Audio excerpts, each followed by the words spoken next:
Well, hello. I am B from B's Intuition. That's my tarot channel, if you're interested in that sort of thing. But this is my second channel. This is B's Spirituality. And it's going to be like a podcast-like setup, pretty much, where I just like kind of ramble for a bit. And hopefully there's something productive that comes out of it. Like maybe I can give you a sense of hope, a sense of community. You know, the things that we desperately need as a society right now. That's pretty much the reason why I revamped this channel. That's like the purpose part. I'm not like any sort of professional. I'm not like a certified guru or anything like that. But I feel like, but that kind of helps in a way, right? Because I'm just a regular, schmegular person, human being, very flawed like everyone else, right? But I'm hoping that because I am just a regular person, I can show other regular people that it's possible to find hope, to find a sense of community, to find a sense of purpose. Especially in this world right now, that is something that I feel like we all desperately very much need, and we crave it. So I wrote down a few ideas of things that I wanted to touch on, but they are very random and they're not very linked to one another, so excuse me if I'm kind of jumping from point to point or topic to topic.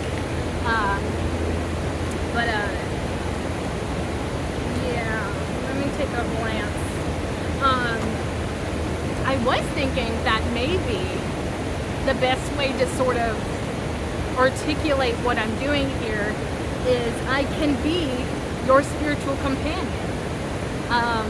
Because that was actually an idea that I had for a channel at one point, was like, maybe I could make that my brand or something, I don't know. And that's a whole nother thing too, is like, I'm not trying to make this into anything that pedestalizes myself. I don't have any desire to be a leader of people in terms of like a cult-like dynamic. I don't have any intentions to be a cult leader. I don't have any intentions to speak down on anyone. And I also don't feel comfortable being put on a pedestal anyways. Because, again, I am a normal person and I'm incredibly flawed. And I feel like when you put somebody on a pedestal, you know, it's a long way to fall, right? And since I am so imperfect and flawed, I would rather not be put on a pedestal if I can help it, right? Because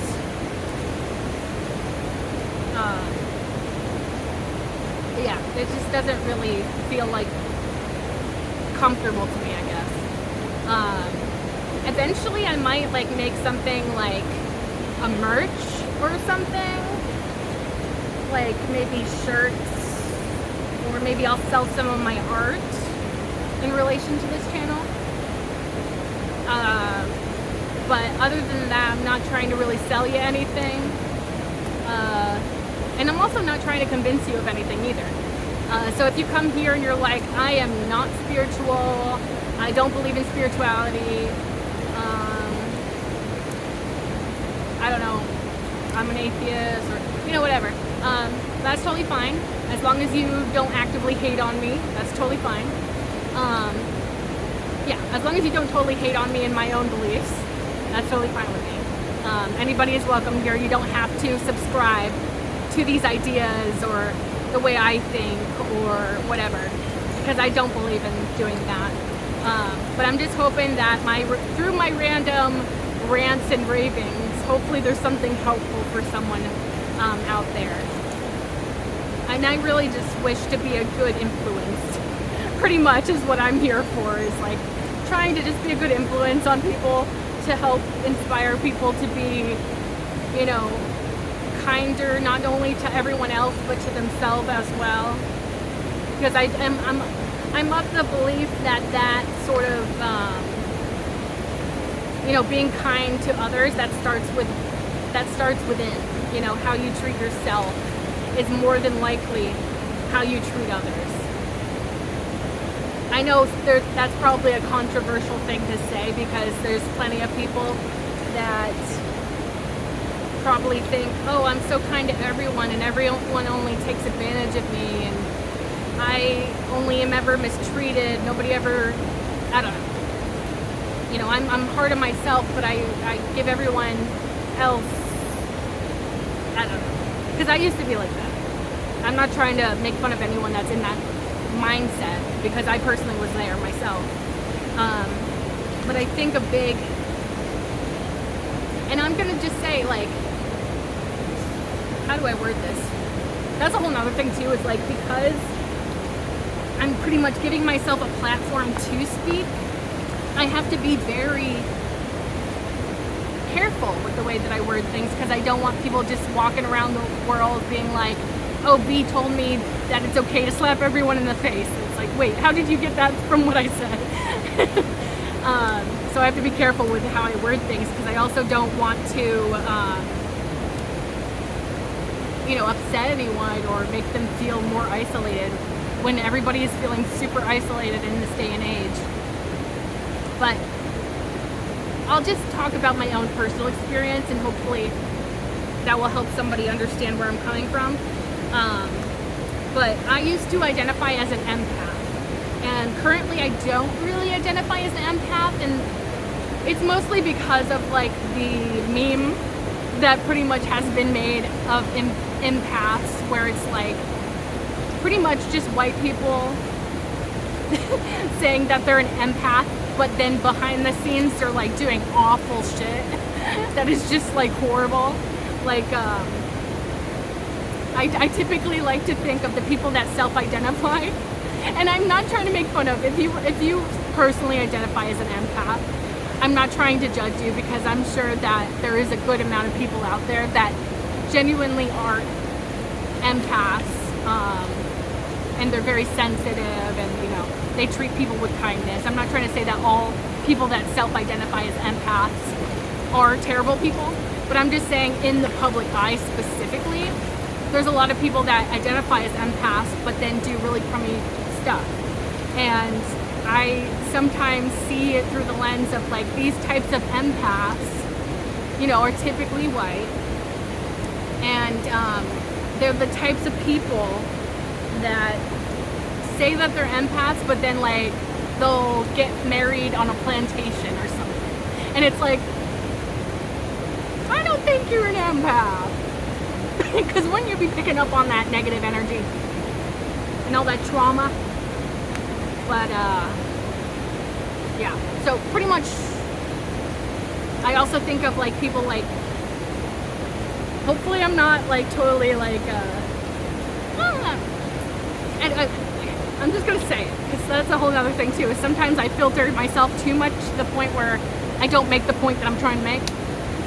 But I'm thinking of like one in particular person that was like really kind of trying to brand himself as an empath, but his past and current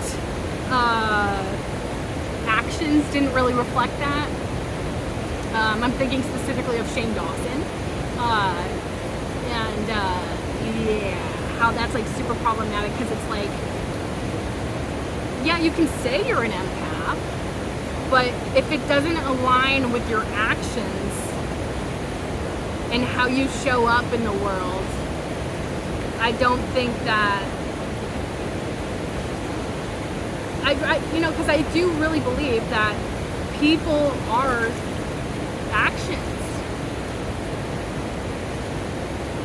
I know that sounds probably really harsh, and I'm not trying to say too that like people can't make mistakes, because I have made so many different mistakes in my life, and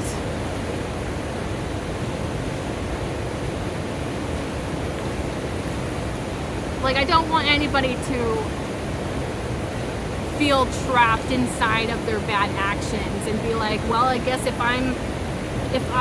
all I am is just an accumulation of my actions, and all of my actions that have led me up until this point have been bad, then I guess I'm just a bad person. No, I'm not trying to say that at all.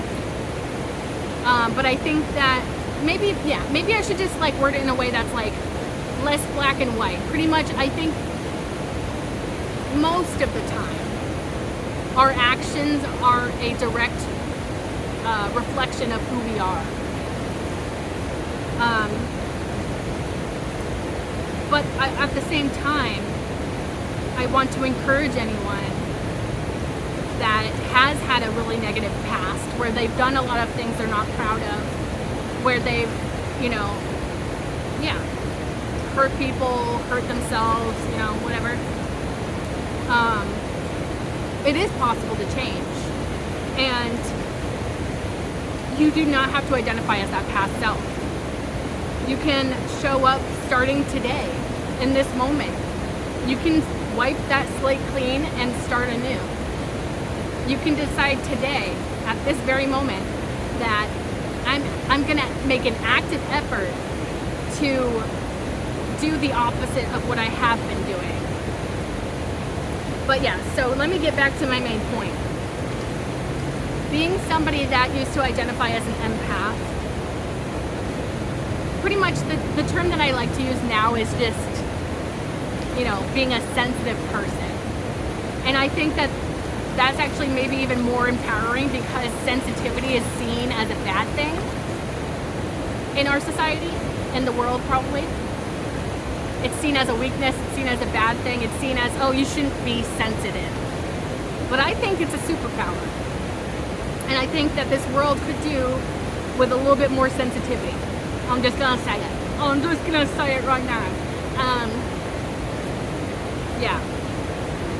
Because if we cared a little bit more about the things we say, how they impact others, feeling other people's experiences, we may have more empathy and sympathy and show up in a better way. But anyways, going back. I used to identify as an empath, and one of the common, dynamics in relationships that empaths typically fall into is with a narcissist. And I have gone through a few different relationships at this point in my life that, the people that I was with, they were never officially diagnosed with narcissism or narcissistic personality disorder or whatever it's called.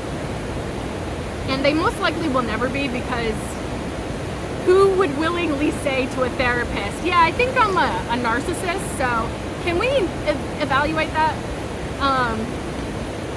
And definitely not a narcissist. A narcissist is definitely not going to be the first to say something like that. And so I have a weird way of thinking about that. As much as I'm I don't believe in diagnosing other people just based off of a tiny little snippet of their life and being like, haha, this one action means that you are a narcissist. No, I'm not trying to say that. It's just being in an actual relationship, seeing somebody day in and day out, and you kind of look at them and you're like, there's something going on with you on a deep level. I think you need some help, buddy. You know what I mean? But anyways, so I can relate to the empath narcissist relationship dynamic, because I've gone through that a few times in my own experience, in my own opinion. And it's so funny too, because and maybe that's part of the reason why I don't really like the term empath, because there's just so much related to it in popular culture. There's so many themes, ideas, concepts that are attached to it, and I don't always agree with those. One that I found myself falling into was a victim mindset, where I identified as an empath, And for those who don't know what an empath is, it's just pretty much somebody that's sensitive to other people's energies. They tend to absorb other people's energies very easily. They tend to get very overwhelmed very easily. They try to be kind and because they know what the other person's going through, kind of thing. But then that eventually leads to them getting taken advantage of and going through traumatic situations through that. But in my own experience, identifying as an empath, being in those relationship dynamics with narcissists, I found myself being in that victim mindset of like, oh, woe is me, you know, all of these people take advantage of me, I'm powerless, I just seem to be attracting bad people, you know, I'm cursed, you know, there's a lot of stuff that goes into that. And, you know, that's genuine to how I felt at the time. So, you know, it's okay to validate that experience and be like, yeah, like, you know, I've been going through it. It's been rough. You know, but staying in that sort of mindset of I'm the victim is not very helpful and productive. And when I say productive, I don't mean productive in the way of societal expectations of productive.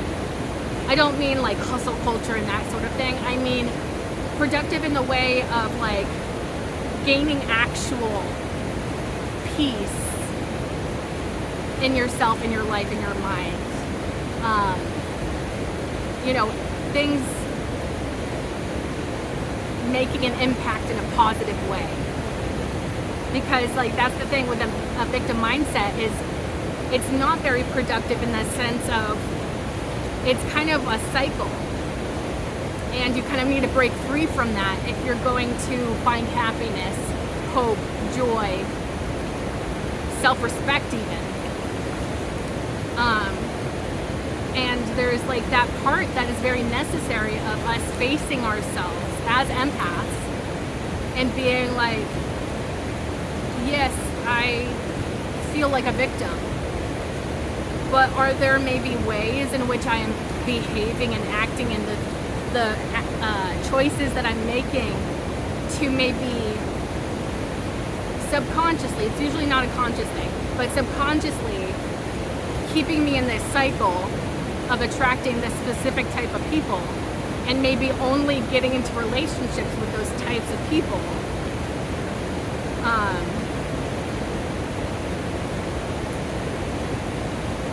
I forgot my main point to that. Maybe I'll remember when I'm editing and throw it in. Or maybe I already made my point, I don't know.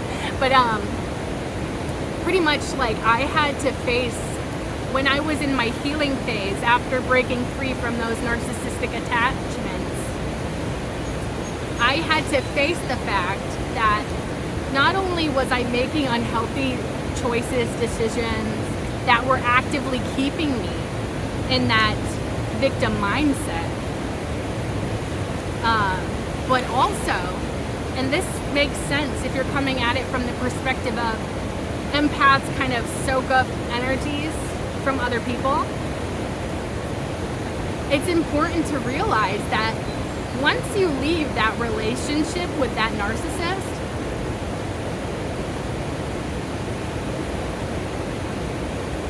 and again, I'm not trying to victim blame here, but more so I'm just trying to say the nature of being an empath. You absorb that other person's energy and you're also around them so often. I hate to say it, but you yourself are going to have narcissistic tendencies after you leave that narcissistic relationship. The relationship that you had with a narcissist. And that is one of the biggest steps I found personally to really stare at my shadow and face my shadow self and the parts of me that I did not want to believe were there. Because, and I feel like it's really it's really linked with human behavior in a lot of ways. It's like, if we're around something so much, we are bound to take on even just slight little things, mindsets, perspectives, ways of thinking. We're bound to absorb that. But there comes a time after you detach from that person, you're on your own, you're able to start your healing process, which is very difficult. I'm not trying to say that it was easy to recover, or, you know, that healing process was, you know, super easy and I didn't struggle at all. And if you're struggling with that, then that's your own issue. I'm not trying to say that. I'm trying to say that what I personally found is facing the things I didn't want to believe about myself. But those things that I did not want to believe about myself, one, they were keeping me stuck in that victim cycle. But also, I wasn't fully accepting myself or even fully recognizing myself. And that leads to a lot of confusion, which in turn may lead you down a path to trying to find that sense of acceptance in other people. And those typically tend to be narcissists that put on the mask of like, I can help you find that. But the thing is, you have to start it within. You have to accept yourself before anybody else. Because like that's a whole nother thing. Then a lot of this comes with like human psychology as well, because human psyches are very precarious and individual and, you know, complex. But pretty much, what was I saying? Spirit, what was that point I was making?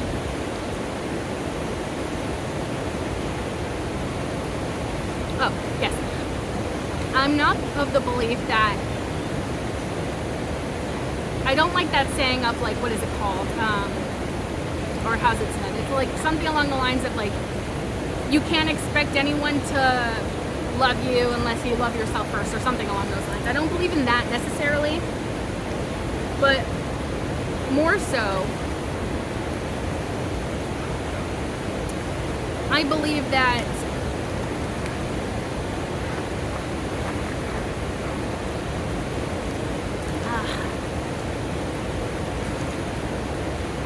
I keep losing the way that I want to word this, because like it's another like situation where it's like I want to be careful with the way that I word things, because I don't want anybody to feel isolated or that I'm judging them or what have you.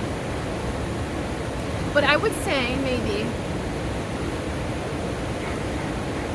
because it's like, because you're almost unwilling to look at those darker parts of yourself, those shadow aspects of yourself,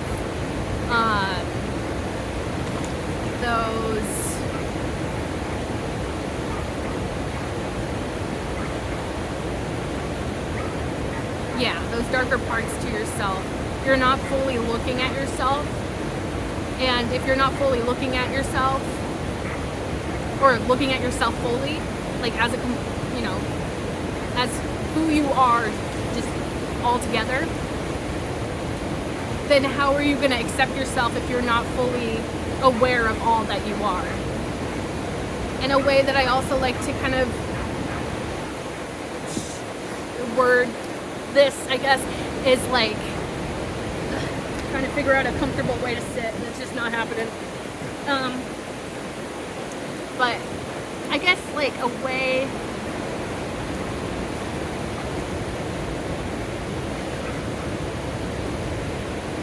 yes.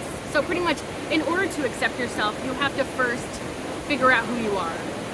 And that means all the nooks and crannies, all of those dark parts of yourself, your personality.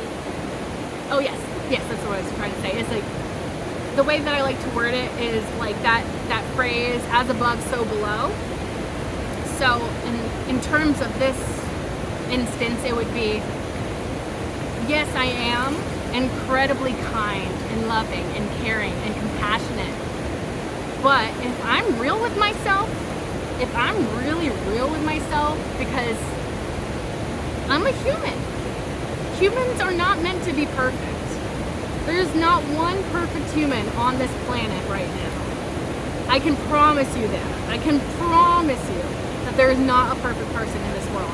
And we all have our moments, we all have our days, we all have those times of being the opposite of what we identify with. So if we're identifying with, oh, I'm always not nice to other people, I'm always super kind, and people just take advantage of me, and, you know, I can't see, like, I seem to just, you know, this is my life, this is, like, what just keeps happening, blah, blah, blah. We're not acknowledging those moments. And sometimes it's just a moment, right? It doesn't have to be anything super crazy, but it's like those moments, like, yes, I am super compassionate, kind, loving, but I have had so many moments of being the opposite of that. I have moments all the time of selfishness, of, you know, looking for what best suits me rather than the collective, or what would better suit the world. You know, because we are human, we're gonna make those types of mistakes. We're gonna have those moments where we falter. I think a lot of us typically want to identify with being a good person, right? But as above, so below. So just as loving as you can be, you can also be just as hateful. And I think that that's super important for anybody that self-identifies as an empath to realize. Because that is what nature is. That is what the world consists of, is balance.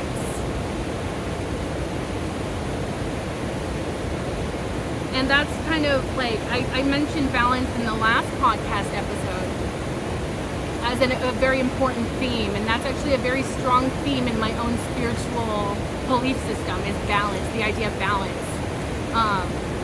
And to be honest, that's kind of what I strive for more than anything, is balance.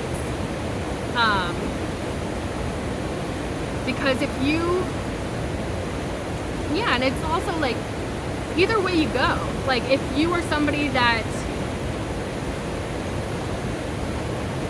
you know, finds yourself always giving and never receiving anything, never asking for anything in return, blah, blah, blah, that's off balance. And then, you know, if you're somebody that's like always doing messed up stuff, only looking out for yourself, that's off balance, right? So it's like, we naturally need a sense of balance within ourselves, within our surroundings. Because it's like, we can't have light without darkness. We can't have happiness without sadness.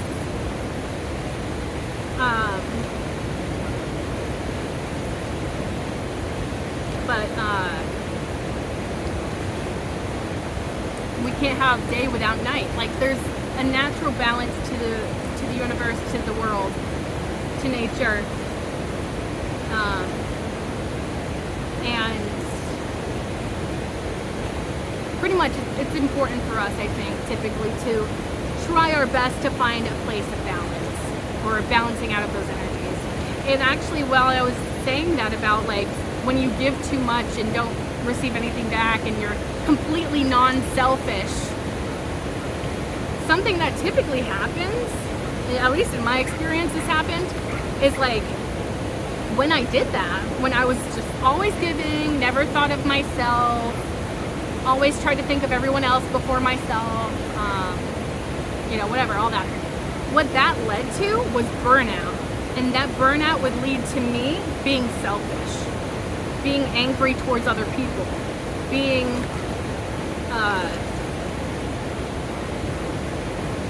I don't know, you know, being pretty toxic.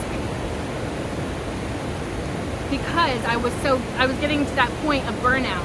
because I was so giving, because I never considered myself in any situation, and I was always giving and, never asking for anything, never, expecting anything, just always giving. It led to a point of burnout, and that burnout came out in the physical form of me being quite nasty, if I'm honest with myself.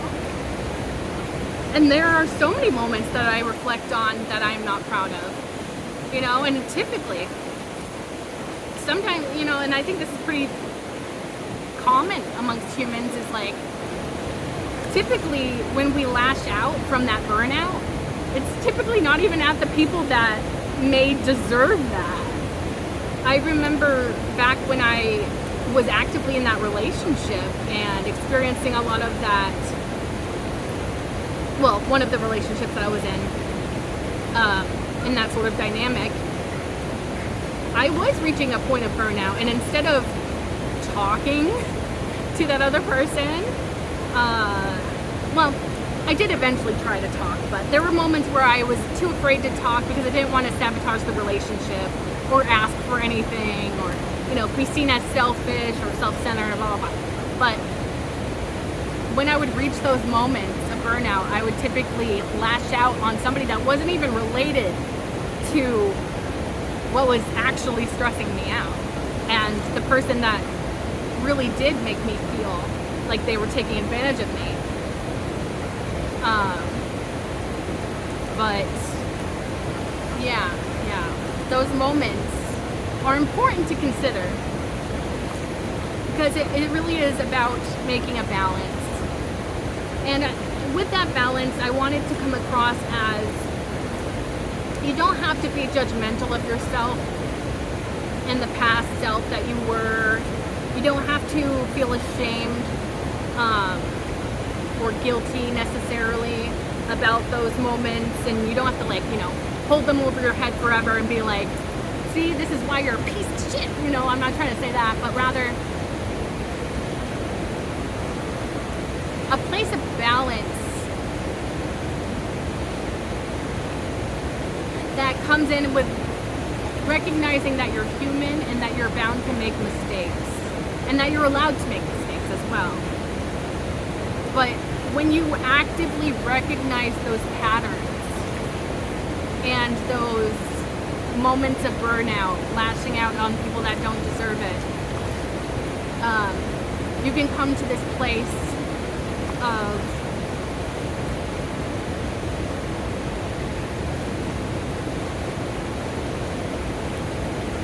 looking back on those things and not being the proudest, because you're like, okay, I genuinely, lashed out at somebody that didn't deserve that, and that makes me feel really bad that I did that. But recognizing that you're only human, that's really important. But also, it's important to try your best to make amends for those wrongs that you have done. Apologize to the people that you've lashed out at that didn't deserve it.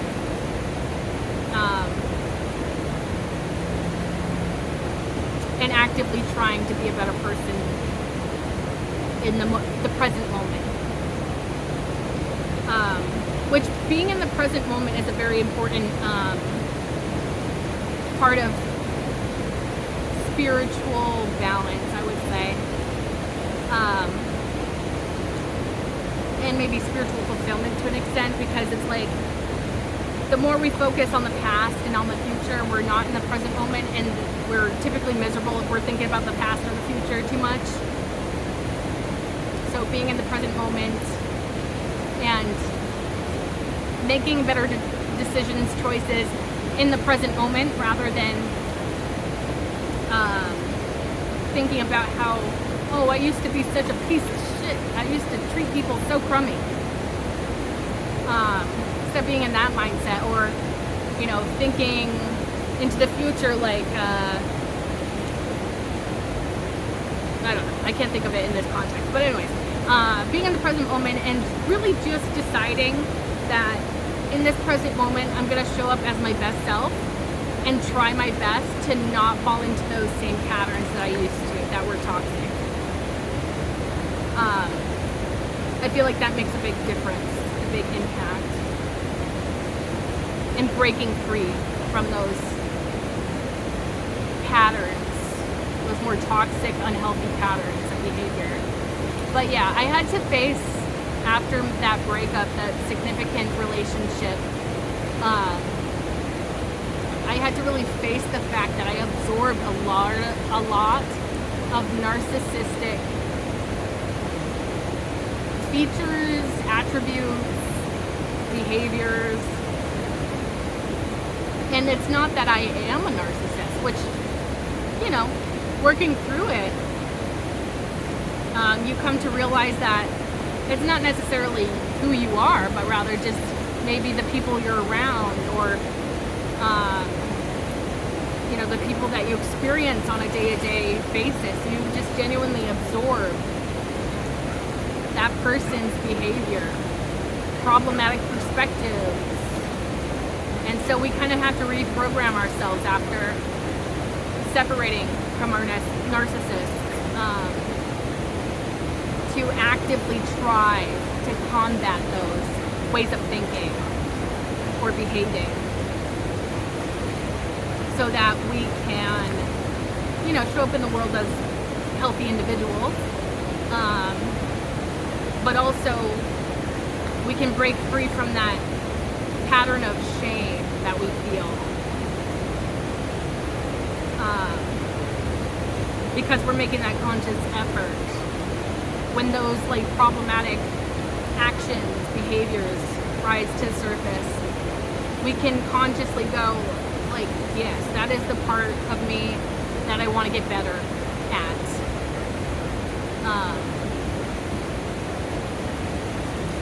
Yeah. Pretty much my main point is just like, it's important for empaths to kind of realize that they can become very toxic. And it's not even necessarily that you yourself at your base, the root of you, at your very source. I'm not trying to say that you are... Anyways.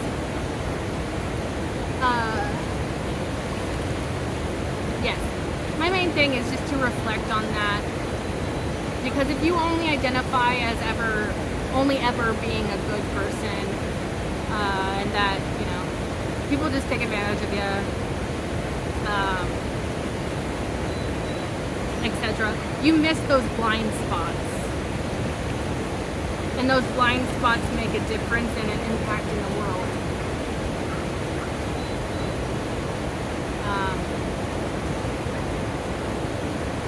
I'm getting a little distracted because there's somebody barking in the distance. But yeah, I think it's just really important to face the fact that just because you identify as an empath doesn't mean that you're perfect. And most empaths, I think, would probably agree with that, but it's because of the rhetoric around empaths and the sort of ideas that media has sort of spun empaths to be, is that they're just these kind individuals that never do anything wrong, that are just taken advantage of constantly, etc., etc. And I feel like that's a flawed way of thinking, because nothing is so black and white. There's always areas of gray in most situations. And I think it's just important to reflect on those parts of yourself that are genuinely potentially toxic and that are genuinely affecting the way you're showing up and keeping you from your best self, the person that you are truly meant to be in this life. I have no idea if any of that made sense or if it was cohesive, so I'll be interested to see what it looks like when I'm editing, but that was one of the things I wanted to mention.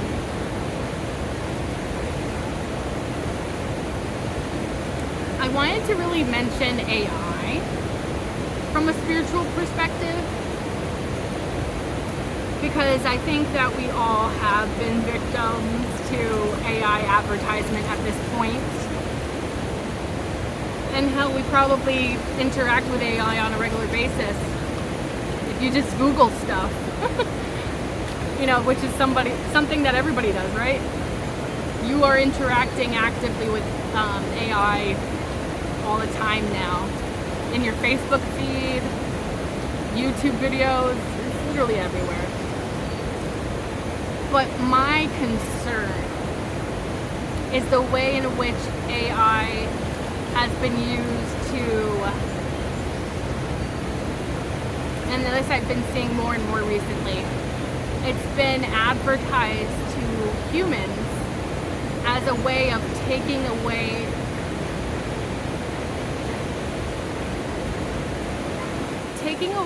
like,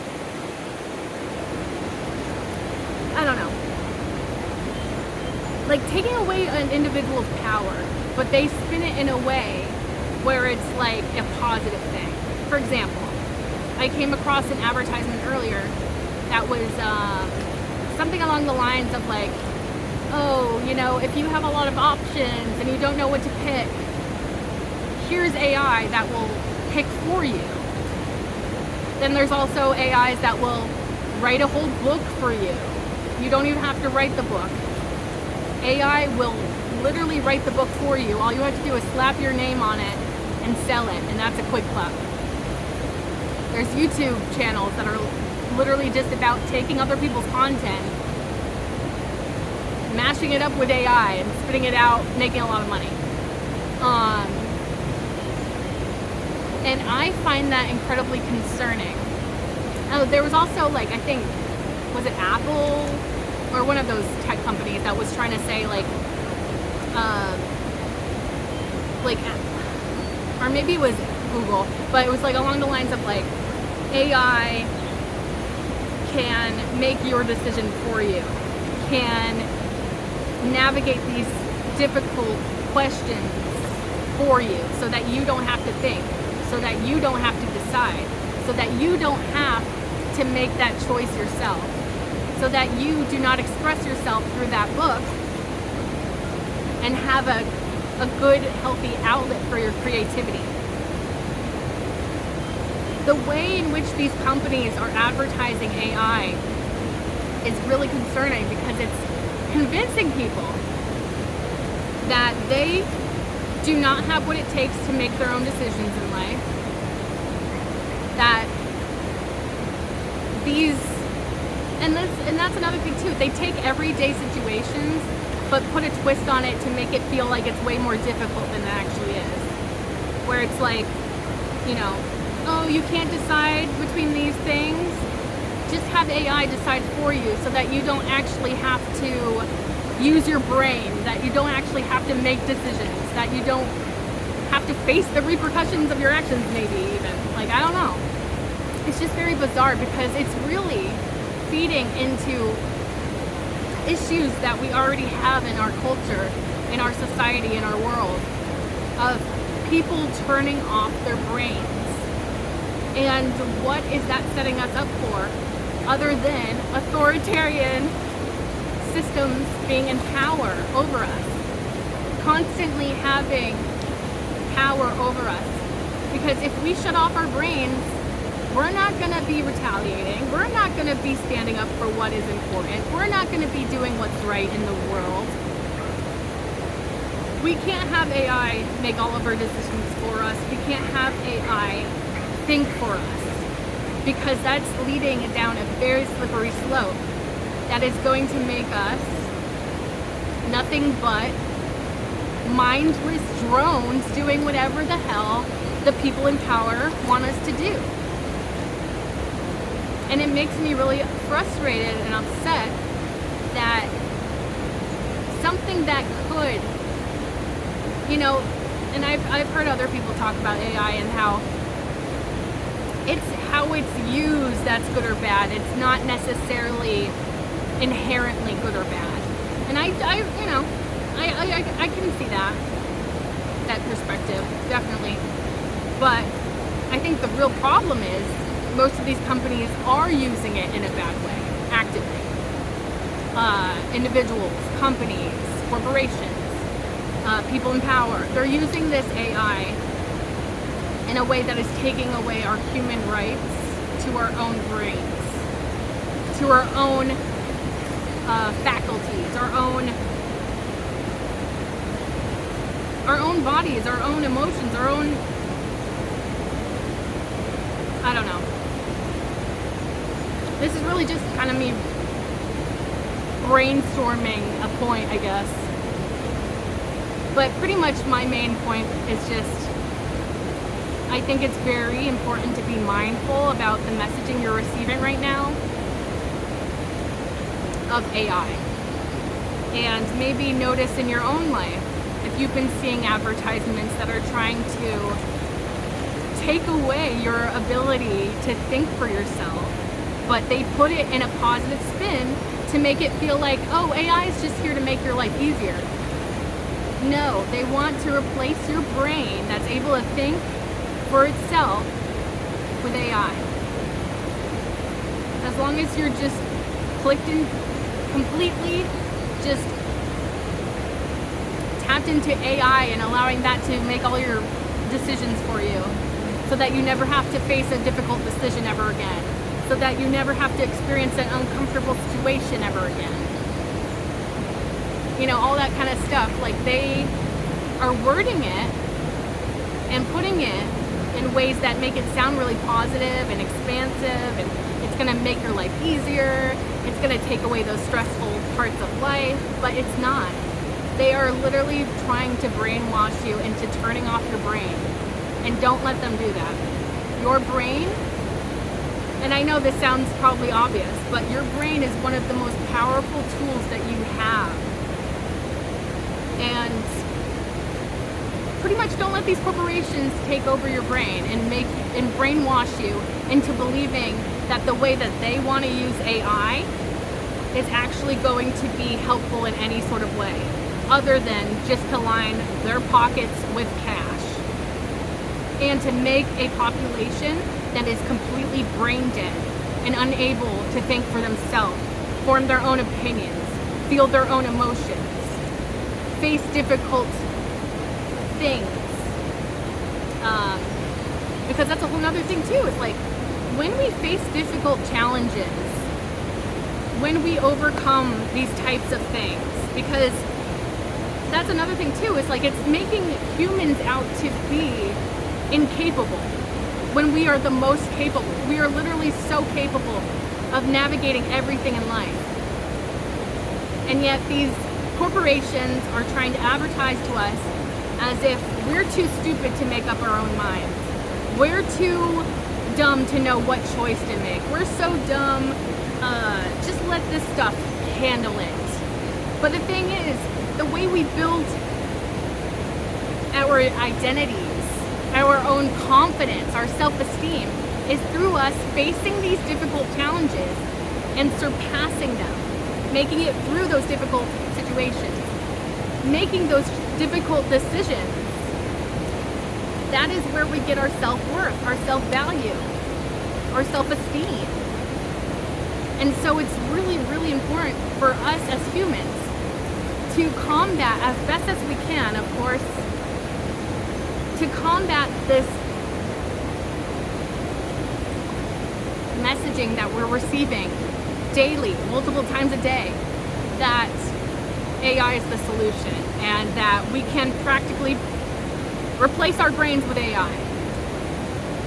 Because that's only going to make us into drones that are able to be easily controlled.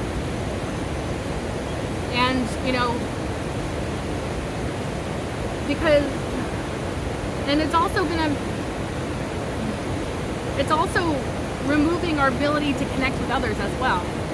I think that's what I was trying to say earlier, is like, Google made an advertisement along the lines of something like,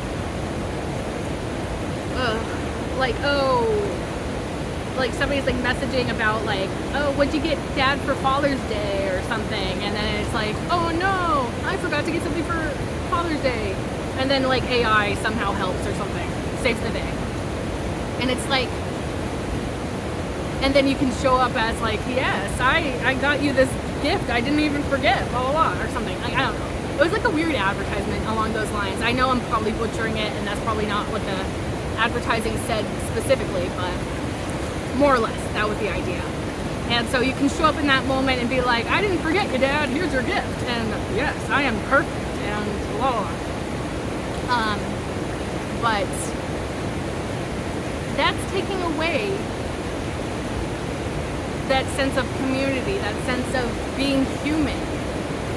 Because if you're not showing up authentically, if you're showing up and the way you're showing up is based on lies, deceit, somebody else doing the work for you, you're not acknowledging that you are imperfect and that you're bound to make mistakes. What about that conversation that comes with, gee, Dad, I'm so sorry that I just, I've been so busy at work this week. It slipped my mind. Just having that conversation, you can connect with that other person. Maybe your dad goes, oh, that's okay. I totally understand. It's not that big of a deal. I just appreciate that you're talking to me, even engaging with me. I don't need any fancy gifts. I just, appreciate these conversations I can have with you. Or, maybe your dad starts to talk about all the Father's Days that he forgot when he was growing up or when he was younger. When he forgot Father's Day for his own dad and stuff. So it's like you're missing the ability to connect with people from a point of view of being imperfect. And that, I feel like, also leads us to think that we need to be perfect, because perfection doesn't exist in reality most of the time. And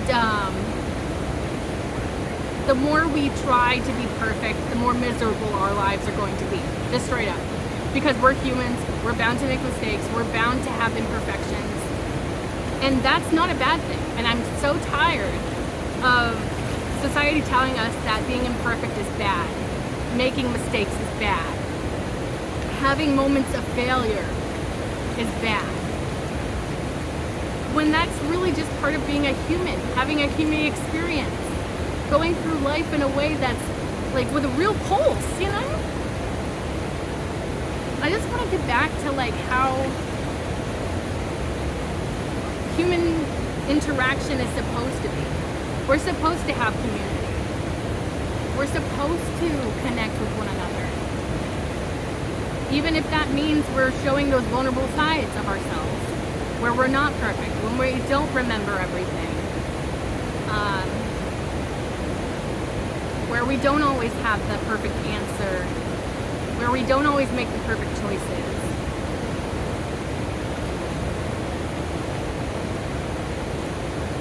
But yeah, perfection is one of those things that just makes people miserable, because it's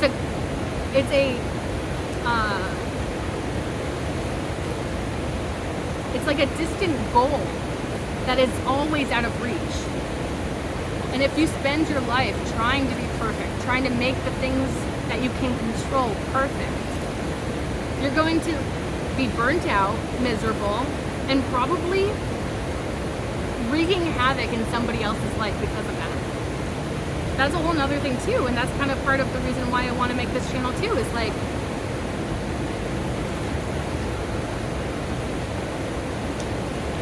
I don't even remember what the freaking point was because I lost my train of thought.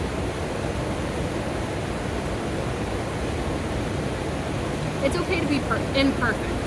It's okay to not have the answers. It's okay for certain decisions to be difficult, for certain parts of life to be difficult.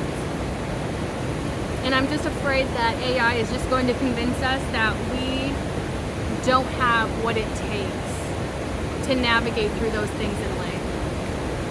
And I'm afraid that there will be a future generation in which they are so afraid to make any choices for themselves with their own brain. They're going to just go with what everybody else is saying. Nobody's going to think for themselves. Nobody's going to stand up for what's right. The injustices that are taking place in this country and this world.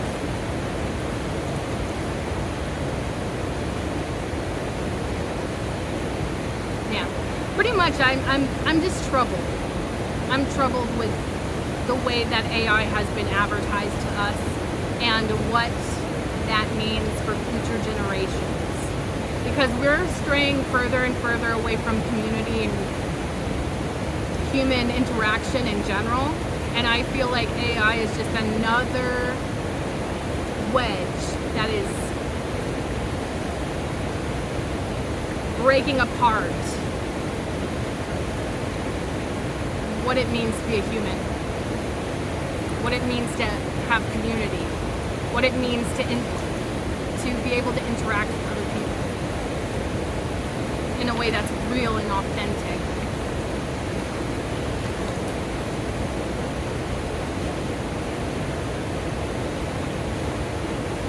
But anyways, I think that's enough of that.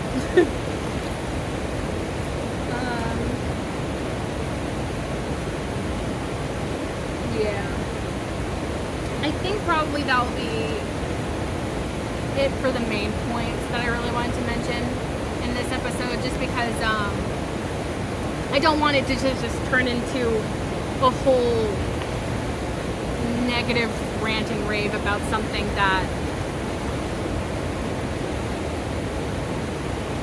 I don't know. I just don't want my whole episode to be consumed by me complaining about AI, pretty much. But yeah, I would just encourage anybody that's watching this to be conscious of what you're receiving messages-wise from advertisements, from the world, from the people in power.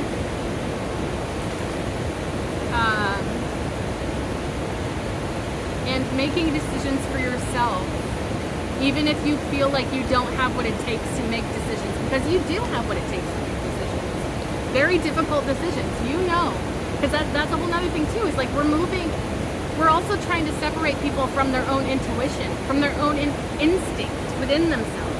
That is there for a reason. And the further we lean into AI and other stuff like that, we're not trusting ourselves anymore. And when we don't trust ourselves, we have other people make decisions for us. And that's not going to lead us anywhere that's good. Because if we have other people making decisions for us, we're going to lead lives that do not make us happy, do not bring us joy, do not bring us hope. So I guess those are my main concerns with AI, pretty much.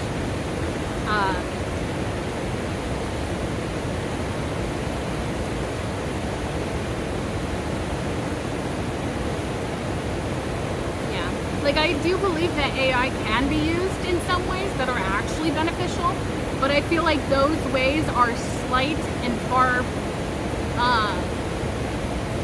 they're very small. There's not that many ways that AI can be used in my personal opinion, that AI can be used in a way that's productive, because in a lot of ways,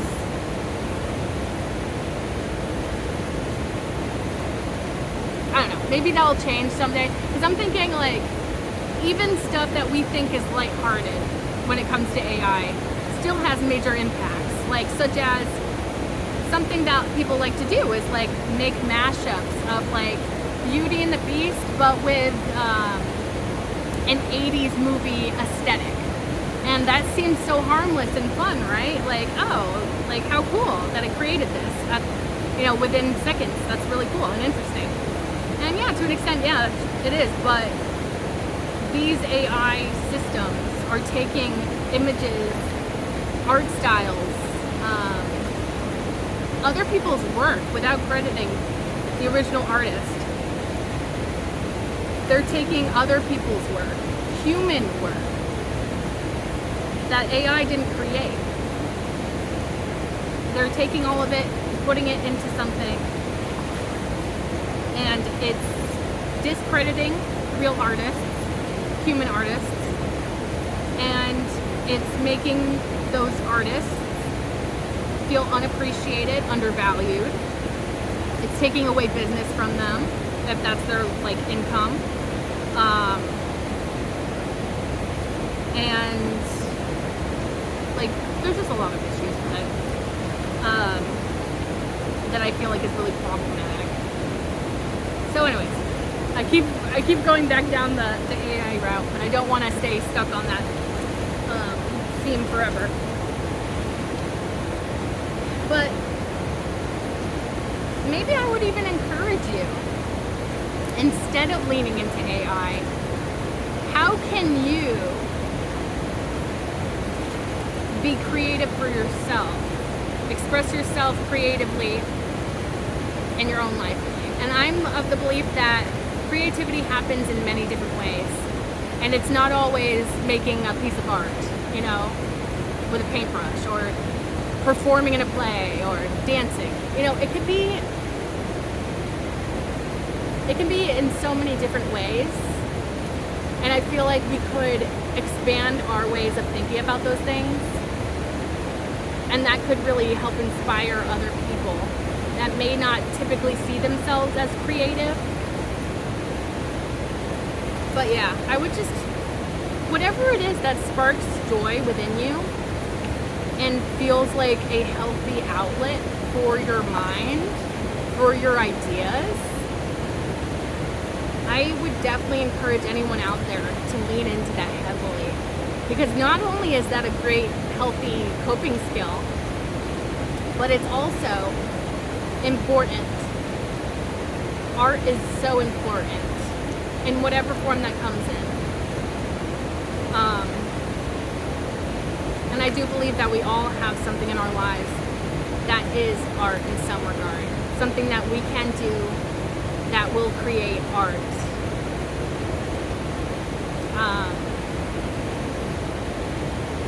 You know, even the most logical thinking people.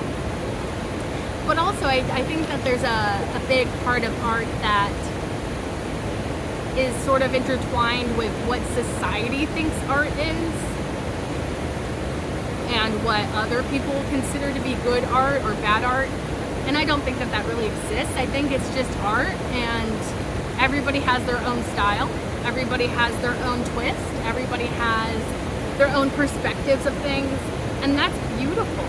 Diversity is one of the most beautiful blessings we have.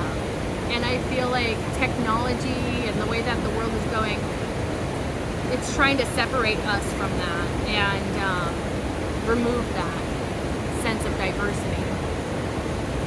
But diverse brains are beautiful. Diverse ways of making art is beautiful. And I would definitely encourage anybody that has any sort of creative inclinations or things that are going on in your brain that you just want to bring into reality, do it. Create. Maybe that's what I'm trying to say, is creation. Whatever it is that you want to create, you can. You just have to believe that it's possible. And just try your best not to judge yourself based off of what society considers a good creation or good art. Do whatever the hell makes you happy, because it's really about you finding your happiness that matters in life. Whatever you can do in your life that makes you happy, that is what makes you a winner in my book. As long as you can tap into something that makes you happy, even if it is for just a few minutes a day or whatever. As long as you're not harming anyone or anyone else or yourself, do it.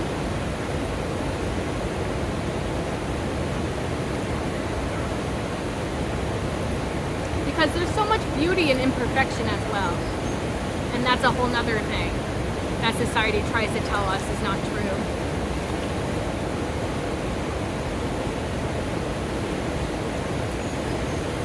There's not just one way to be, and I feel like that's what society really wants to tell us. It's like, oh, if you're not like this, then you're wrong.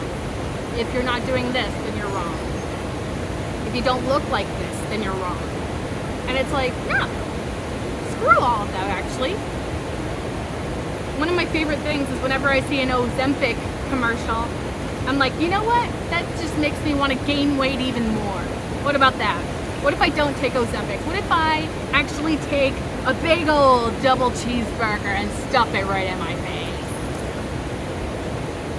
I don't even eat meat, but you know. I don't know. I just like these things that society tries to tell us is the right way to do things. Is the solution, the answer to our problems. None of it ever is. Only we, in ourselves, in our intuition, in our instincts, know what is best for ourselves. Don't let anybody or anything else, I'm so sorry, I keep messing with the tripod. Don't let anybody or anything else try to tell you what is best for you. Only you know what is best for you, okay? And trust that. Trust yourself, first and foremost. Because more often than not, you know exactly what's going on and what is best for you, okay? But yeah, I feel like those are the main points that I really wanted to touch on.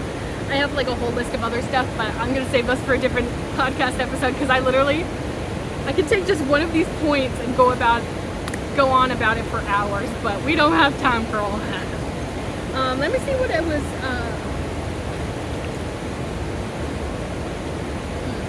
what was the, oh yes, I had like a little affirmation that I wanted to include at the end of these. I wish you all nothing but good health, good, what is this? Good luck, and good energy. Also, you are loved, you are important, and you are supported. And remember that there is more good than bad in the world when you are showing up as your best self. Because again, it's all about balance, baby. We gotta combat this darkness somehow. So let's bring the light, okay? Yeah. So that's this episode. I really hope you enjoyed it. And I hope to see you in the next one. All right?